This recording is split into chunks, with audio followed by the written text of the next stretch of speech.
మంది మహిళల్ని కోటీశ్వరులను చేయాలనే లక్ష్యంగా ప్రభుత్వం ఇందిరా మహిళా శక్తిని ప్రారంభించింది. దీనిలో భాగంగా శిల్పారామంలో ఇందిరా మహిళా శక్తి బజార్ను ముఖ్యమంత్రి ప్రారంభించారు.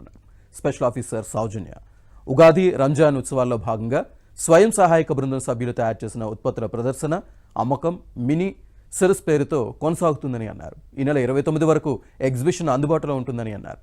ఇందులో 106 స్టాళ్లను ఏర్పాటు చేసినట్లు వెల్లడించారు.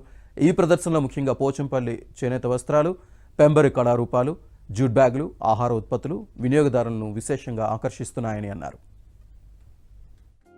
సో ఇక్కడ ఆనరబుల్ సీఎం గారి యొక్క ఉద్దేశాల మేరకు, ఆనరబుల్ మినిస్టర్ పంచాయతీరాజ్ గారి యొక్క ఉద్దేశాల మేరకు ఈ యొక్క బజార్ని తీర్చిదిద్దడం జరిగింది.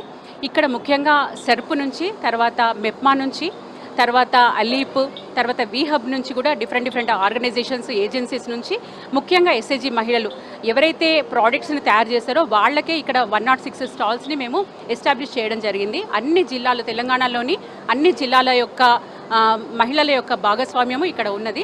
సో ఎవరైతే మహిళలు తయారు చేస్తున్నారో డైరెక్ట్గా వాళ్ళే ఏ మధ్యవర్తులు, ఏ దళారులు లేకుండా డైరెక్ట్గా వాళ్ళే ఇక్కడ సేల్ చేసుకునే అవకాశము ఇవ్వడం జరిగింది. సో ఇది ఇప్పుడు స్పెషల్గా ఈ పర్టికులర్ టైం కాకుండా త్రూ అవుట్ ది ఇయర్ కూడా ఎప్పటికీ కూడా ఈ ప్రోగ్రామ్ ఇలాగే రన్